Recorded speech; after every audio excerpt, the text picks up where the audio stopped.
Lettice, a week is an awful long time in politics, and Richie's had his feet under the table at number 10. What, for one day less than a week? Yeah, completely. What do you make of his work so far? I would say the general consensus so far is that this first week has gone well, but there's no denying that this is the sort of honeymoon stage of his premiership. And essentially, people will be looking at this. He's saying a lot of words at the moment, but it's the actions that people are waiting to see.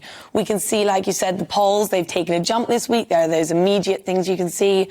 Also, the pound is very strong at the moment, 1.16 against the dollar, so that's doing very well.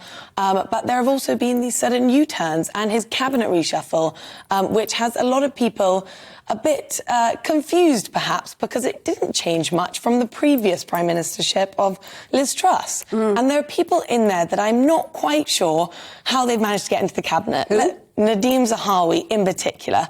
This was a man who actually took Rishi's job back in the summer, quite notoriously went in when Boris Johnson's sinking ship was going down, and then literally just last weekend was very publicly backing Boris Johnson again.